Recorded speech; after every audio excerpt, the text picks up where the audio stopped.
THR kalian sisa banyak atau mungkin kalian sukses ngambilin amplop lebaran dari anak-anak kalian, beli ini aja. Ini adalah Daihatsu Ayla tipe R 1200 ADS CVT.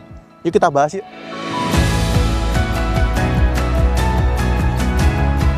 Oke, jadi kita dapat pinjaman sebuah Daihatsu Ayla tipe tertinggi, bahkan kita dapat yang ADS, ada dana sisa, karena dia lebih mahal ya dibandingkan dengan 1.2R yang biasa. Dan kebetulan karena kita belum nyobain drivingnya yang secara lebih jauh ya. Kemarin tuh Hilsat udah bikin videonya waktu di GJAW kalau nggak salah, dan udah nyobain juga yang versi 1000. Tapi waktu itu cuma di dalam kompleknya GJAW doang, di Senayan doang ya. Nah, kita kali ini dapat kesempatan buat nyobain lebih jauh karena kita dipinjemin tuh 1 minggu. Lama banget ya. Jadi kita akan rasain seperti apa drivingnya, impresinya seperti apa, konsumsi BBM-nya seperti apa, fiturnya seperti apa, dan kita akan jabarin lebih lengkap di video ini. Tapi sebelum itu kita akan bahas sedikit mengenai poin-poin yang menarik dari versi tertinggi ini. Kita mulai dari bagian depannya nih. Nah, di bagian depan ini karena kita dapat yang versi ADS, otomatis kita dapat bagian bumper yang udah dikasih item-item seperti ini. Karena yang versi tidak ADS, yang versi R biasa itu dibikin polos gitu ya, sewarna body doang. Dan itu minimalis banget. Mungkin buat orang-orang yang suka minimalis kelihatan cakep ya, tapi kalau buat kalian yang nggak suka yang polos-polos gitu sih, kesannya malah jadinya aneh. Mungkin lebih cakep yang seperti ini. Dan ini adalah LED DRL. Jadi yang versi ADS doang yang dapat DRL seperti ini. Sedangkan yang di bawah ini, yang garis ini sebenarnya adalah positioning lamp ya. Jadi bisa dinyala matiin. Lampu dekat dan lampu jauhnya di sini, dan sudah LED juga. Grillnya hitam, dan ada itu ADS-nya di bawah tuh. A-nya dibikin merah biar kelihatan sporty kali ya. Kita geser ke samping yuk. Oke, di bagian samping dia pakai spion. Masih harus ditutup manual, tapi elektriknya dia buat pengaturannya doang ya. Lalu ada stikernya ADS di sisi samping, dan ini nih velgnya. Velgnya tuh sebenarnya kelihatan cakep ya. Dia kasih warna hitam gitu, hitam agak glitter-glitter gitu, dan dia pakai yang palang 8. Tapi ukurannya kekecilan, 14 inci doang. Dan bannya dia pakai Jet Radial Champire Eco dengan profil 175 65 R14. Coba dikasih yang 15 inch gitu mungkin akan lebih kelihatan cakep gitu ya. Tapi dia dengan profil 65 otomatis nanti akan ngaruh ke bandingannya seperti apa. Kita lihat ke bagian belakangnya. Di bagian belakang karena dia tipe yang ADS otomatis dapat tambahan garnish seperti ini ya. Yang ini sebenarnya nggak nyala, jadi nggak perlu-perlu banget tambah seperti ini. Emblemnya banyak banget, ada Astra Daihatsu, CVT, Dual VVT-i, Ayla, dan juga tipe R-nya. Ini padahal biasanya Dual VVT-i itu taruh samping ya, kenapa taruh belakang? Sensor parkir? Nggak dapet ya. Tapi dapat kamera mundur. Dan ini citranya kalau di level harga segini atau mungkin entry level, hasilnya sih lumayan bagus sebenarnya. Ntar kita akan tunjukin seperti apa. Nah, seperti inilah tampilan dari kamera mundurnya. Ini kualitasnya lumayan bagus ya untuk entry level alias LCGC. Tapi posisinya terlalu turun, terlalu bawah. Ini rasanya kayak lihat kamera 540 derajatnya punyanya Cherry. Dia ada rear wiper tapi nggak ada rear defogger, dan juga nggak ada si rear spoilernya. Kita lihat ke bagasinya. Ya, sudah kita simulasiin. Ini simulasi kalau diusir istri gara-gara beli PS5. Jadi kita dapat di sini koper 25 inci, koper cabin 20 inci. Ini tas saya, dan kita masih bisa masukin duffel bag seperti ini di samping. Ini tas kamera buat syuting, dan kita juga masih bisa masukin stroller buat yang travel seperti ini ya. Dan ini semua masih cukup. Masih cukup. Ini improvement yang bagus di versi faceliftnya. Oke, kita di dalam mobilnya dan kita nyalain. Ya, kita nyalain AC dulu ya, karena ini panas banget Surabaya.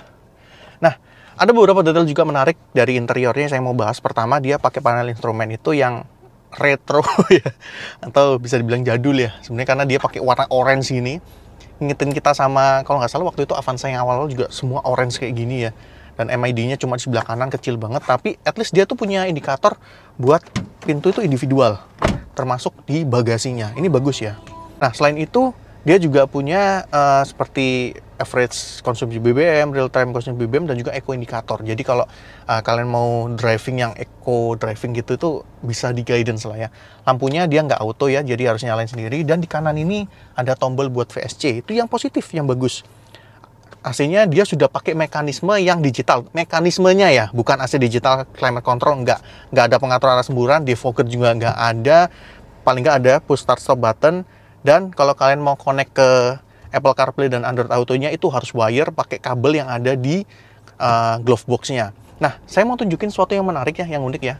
Kalau kita nyalain head unitnya gini ya, dan kita tuh connect ke Bluetooth gitu ya, kalian nggak pakai Android Auto atau Apple CarPlay-nya.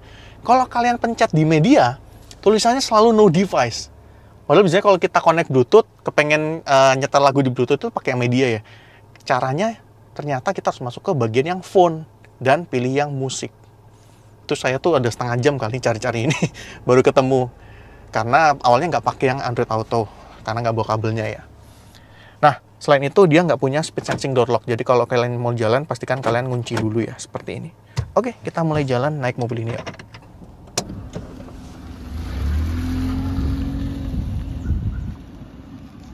Oke, jadi kita mulai jalan naik si Daihatsu Ayla, All New Ayla, lebih tepatnya 12 RADS CVT. Namanya panjang banget ya. Yang pertama, saya akan komentarin posisi duduk dan juga visibilitas. Ini kalau duduk, kursinya ini sebenarnya agak kurang fleksibel ya, karena dia nggak bisa diatur ketinggiannya. Terus supportnya sih ada ya, tapi nggak yang beke-beke banget lah. Tapi lumayan lah, paling nggak ada lah ya. Dan berikutnya, dia pakai jok ini model pocong ini, jadi headrestnya juga nggak bisa diatur, seatbeltnya juga fix, kursinya cuma bisa recline dan maju mundur doang, dan setirnya juga dia hanya bisa tilt aja, belum teleskopik tentunya dengan harga segini ya. Dengan format seperti itu, emang kalau cari yang posisi terbaik untuk duduk itu agak susah ya. Contoh kayak saya nih, tingginya 169 cm, dan kalau kita lihat ke depan, visibilitas sebenarnya nggak ada masalah. Lihat ke depan ini kelihatan jelas banget. Dashboardnya kan dia agak pendek ya, jadi rasanya tuh commanding. Agak beda dengan Brio yang dia dashboardnya agak tinggi dan duduknya agak tenggelam gitu ya. Jadi kelihatan rasanya di dalam mobil banget. Kalau mobil ini rasanya kayak di atas mobil gitu ya. Lebih berasa kayak bawa SUV tapi kecil banget. Ya gimana pun juga masih saudara sama Race Rocky sih. Nah, selain itu yang saya mau komentarin juga ini adalah pilar A-nya lumayan tebel ya. Lumayan tebel, kalau lihat ke sini agak sedikit blind spot emang. Dan spionnya kanan kiri sih nggak terlalu gede, dia kecil ya. Tapi kalau lihat ke belakang sih sebenarnya nggak ada masalah. Nggak yang gimana-gimana banget. Yang mungkin agak masalah spion tengah karena dia yang model fix gini aja, nggak ada day and night view-nya. Dan tentunya apalagi elektromatik pasti nggak lah ya. Jadi kalau kalian malam-malam didim orang dari belakang, ya udah terima nasib aja. Apalagi kaca filmnya juga bawaannya nggak terlalu gelap ya. Kalau kalian mau solusinya sih ya ganti spion tengah atau mungkin kalian pasangin kaca film yang agak tebel gitu, yang 80 gitu sekalian. Nah, mungkin kalau kalian manuver mundur ya, dia nggak ada sensor parkir, dia hanya ada kamera mundur. Tapi seperti yang saya bilang, kamera mundurnya lumayan ya, citranya atau kualitasnya. Mungkin kalau kalian mau beli mobil ini dan jago ngerayu salesnya, mungkin bisa dikasih tambahan sensor parkir. Minim 2 titik lah kalau lihat ke yang bagian belakangnya. Oke, berikutnya kita bahas masalah NVH atau Noise Vibration and Harshness. Untuk noise, untuk suara ke depan kabinnya sih, ya sebenarnya ini untuk level LCGC ya lumayan lah ya. Dibanding yang versi lama dia improve dikit.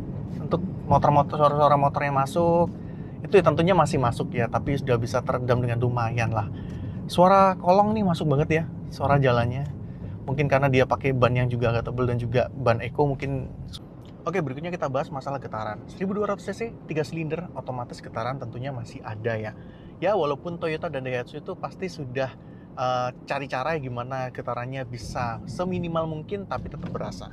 Di P, di N, dan juga di D, waktu idle, itu pasti masih berasa banget. Terutama juga waktu nanjak-nanjak ya, itu masih berasa banget.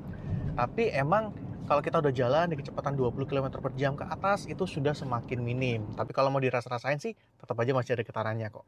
Nah, untuk bandingan suspensi, mobil ini tuh bandingan suspensinya kaku. Khas lah mobil budget itu rata-rata emang bandingannya tuh kaku ya. Nah, ini kita ngelewatin speed bump seperti ini, itu reboundnya cepet ya. Tapi dia ketolong karena dia pakai ban yang tebel, ban 65 ya. Kan dia pakai R14 doang, tambah ban 65, dan suspensinya tuh sebenarnya nggak sekaku yang kayak Honda Brio yang sampai gubrak-gubrak itu enggak. Dia masih main lah ya suspensinya, dan ditambah dengan ban yang tebel tadi, bandingannya kalau ngelewatin jalanan yang kurang rata gitu, mungkin tambalan-tambalan, mungkin lubangnya kecil-kecil gitu ya, itu masih oke, masih bisa dinikmatin lah. Tapi kalau lubangnya udah gede, jalannya udah busuk banget ya sama aja jatuhnya sih. Nah, untuk handling, karena dia mobil kecil ya, otomatis handlingnya itu pasti bahasanya tuh satset alias lincah. Bodinya kecil, walaupun memang nggak sekecil yang lama ya, dimensinya dia tuh melar sekarang seukuran Yaris bakpao gitu ya. Tapi tetap aja sih mobil ini tetap mobil yang compact. Kalau kita belok-belok seperti ini, nah dia kembalinya agak lama ya. Nggak setajam yang mungkin Agya GR ya. Kalau kalian nonton videonya Bang Audi yang nyobain Agya GR tuh enak banget ya, tajam ya. Yang ini tuh badannya tuh, bodinya masih ngebuang dikit gitu. Apalagi dia pakai ban tuh yang tebel ya, 65. Ya tentunya harus ditolerir sedikit. Apakah kalau kalian kepengen yang lebih tajam ya monggo coba yang Agya GR gitu ya. Setirnya tuh enteng banget, tapi akurasinya memang agak sedikit kurang ya. Kalau kita lagi lurus gini, kita belokin dikit gini, nggak belok-belok mobilnya. Agak dalam baru belok dia. Kalau kita lurus gini lagi, kita belokin dikit, nggak terlalu belok. Belokin lagi baru dia belok. Ya feedbacknya juga hampir nggak ada ya. Emang ini setir buat harian, setir yang user friendly. Mungkin cewek akan suka yang seperti ini, enteng, di setirnya gampang, ya khas mobil harian banget gitu. Berikutnya kita bahas mesin. 1200 cc, WAVE, 3 silinder, tenaganya 88 PS di 6000 rpm, torsinya 113 Nm di 4500 rpm.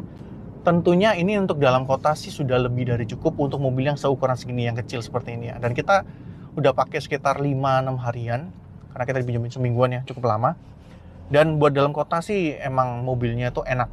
Buat selap-selip itu enak, dan torsinya yang berasa nampol ya. Kalau dibandingkan dengan versi yang lama, torsinya berasa enak banget. Kita kayak sekarang jalan 1500, 50 km per jam. Tol dikit, dia udah naik ke 60. Tahan dikit, dia udah naik ke 70, naik ke 80. Ini enak kalau buat dalam kota ya. Buat selap-selip gitu ya, filtering dalam kota, itu udah enak. Dimensinya juga kecil. Nah, apakah mesin yang baru ini irit? Ini yang unik. Karena kalau kita cek klaimnya Daihatsu, itu mencapai 1:21 berdasarkan metode pengujian NEDC. Itu naik sekitar 10% ya kalau nggak salah dari yang versi lama. Lalu bagaimana dengan tes kita? Kita coba full to full dengan BBM RON 92 dan kita pakai dalam kota senormal mungkin, dipakai daily use, dan kita dapat di angka 1:15,3. Well, itu irit sih. Itu masih angka yang bagus, tapi emang gapnya agak jauh ya sama 1:21. Tapi balik lagi ya, saya mau tekanin, kita pakai senormal mungkin. Kita pakai jadi sebuah daily car. Jadi kalau saya lagi macet-macetan ya AC nyala tetap gitu ya. Kalau lagi panas kayak Surabaya sekarang, beli kaca filmnya kurang bagus. Biasanya pakai kaca film bagus sih. Itu jadi AC-nya kita naikin jadi 2 atau 3 gitu ya. Lalu saya juga ada anak, belakang juga pakai car seat. Kalau mungkin lagi panas, nungguin AC-nya dingin dulu, baru bawa anaknya. Dan selama diem idle juga mesinnya nggak dimatiin, biar nggak kepanasan. Jadi senormal mungkin, macet juga kena macet, lancar juga kita jalannya santai, nggak yang gimana-gimana banget. Dan kita dapat angka segitu. Mungkin ada yang komen ya, Bang kok beda sama Agya kemarin, kok Agyanya 113,5. Yang di Ayla ini kok 115,3, karena pemakaiannya juga berbeda. Kemarin Agya kita tes akselerasi, kita rolling di tol juga masih ngegas-ngegas kan. Terus pakai nanjak-nanjak, mobil ini nggak kita pakai buat nanjak dan kita nggak pakai buat tol juga. Otomatis pasti hasilnya akan berbeda. Nah, terakhir kita mau bahas fitur. Dan mungkin nanti kita singgung build quality juga ya. Untuk fitur, walaupun ini mobil murah, tetap kita juga expect ada fitur karena harganya sudah mendekati batas psikologis 200 jutaan. Belum, tapi mendekati. Kita tunggu aja ya. Fitur secara standar sih safety-nya saya harus apresiasi karena ada improvement yang bagus. Contoh ada VSC sekarang. Terus untuk versi Matic-nya itu ada Hill Start Assist. Terus ABS EBD juga jadi standar dan ada dual airbags yang sudah jadi standar dari tipe termurah. Itu adalah fitur-fitur yang kalau kita mau nambah sendiri itu nggak bisa atau susah gitu ya. Atau nggak memungkinkan. Dan itu sudah dikasih sama Daihatsu. Jadi ini sebuah improvement yang bagus ya. Tapi selain itu memang fiturnya nggak yang gimana-gimana banget ya. Contoh, speed sensing door lock ini nggak ada. Jadi kalau kita jalan ya pakai central lock ini harus dikunci sendiri gitu ya.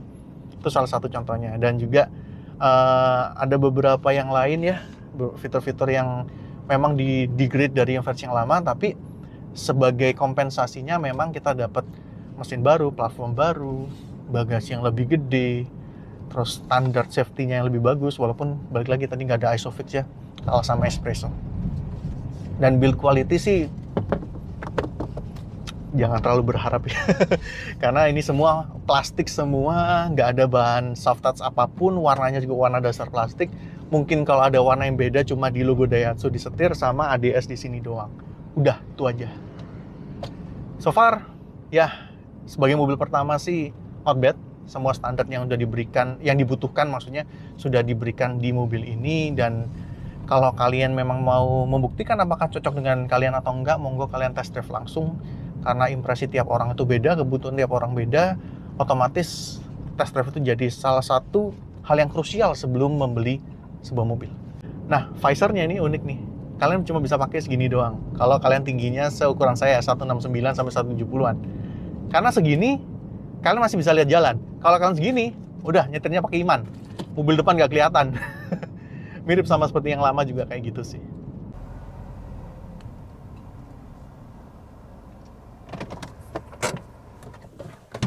Oke, jadi kita udah ngerasain drivingnya seperti apa, dan kita udah pakai daily use sebenarnya selama 1 minggu ya. Dan kita sampai di kesimpulan seperti apa mobil ini. Sebuah Daihatsu Ayla yang baru setelah 1 dekade dijual di Indonesia dan sekarang dapat improvement yang masif banget, ganti platform, ganti mesin, ganti dimensi. Ini menawarkan sebuah hal yang memang baru, improvement yang positif. Memang ada beberapa detail yang dikurangi dari yang versi lama, tapi ada beberapa detail baru itu yang ditambahin, dan sebenarnya detail-detail itulah yang sebenarnya penting ya. Seperti tambahin VSC, dual airbag, dan banyak fitur yang lainnya. Lalu untuk siapakah mobil ini? Tentunya pertama untuk first buyer, untuk kalian yang pertama kali kepengen beli mobil. LCGC emang tujuannya untuk itu ya, untuk mereka yang pertama kali kepengen beli mobil. Mungkin upgrade dari motor gitu ya, atau biasanya naik kendaraan umum. Atau mungkin kalian pengguna Ayla yang lama, kepengen naik level, pakai Ayla yang baru. Ini adalah opsi yang menarik karena sekarang dimensinya lebih gede ya, setara dengan Yaris Bakpao sekarang. Dan juga itu ngaruh ke bagasinya tadi, kita udah tunjukin seperti apa, kita bisa bawa barangnya lebih banyak, bisa pakai car seat juga walaupun belum ISOFIX, dan ada beberapa fitur tambahan di dalamnya yang baru. Nah, kalau kalian emang butuh sebuah city car yang memang kecil, satset dibawanya di dalam kota ya, mungkin buat filtering gitu ya, buat harian, terus kalian cari konsumsi BBM yang irit, bantingannya yang ya antara moderat, antara nggak terlalu empuk, tapi juga nggak kaku-kaku banget kayak Brio, ini adalah opsi yang patut kalian pertimbangkan. Pastikan kalian nyobain karena impresi tiap orang tuh beda-beda ya. Oke, kayaknya itu aja dari Auto NMAX kali ini, karena ini udah panas banget ya. Kita kepanasan, Surabaya lagi 31 derajat. Kalau kalian suka dengan video ini, boleh like, share ke teman-teman kalian, komentar juga di kolom komentar di bawah, subscribe buat yang belum, dan juga mampir-mampir ke Instagram, TikTok, dan juga websitenya Auto NMAX. Dan kita terima kasih juga sama Astra Daihatsu Warung yang udah pinjemin kita mobil ini lama banget, seminggu, selama lebaran ya. Jadi kita bisa nyobain gimana impresi drivingnya. Tapi tenang aja, nggak ada intervensi apapun dari pihak Daihatsu terhadap hasil review kali ini. Oke, itu aja. Sampai ketemu di video yang lain. Bye.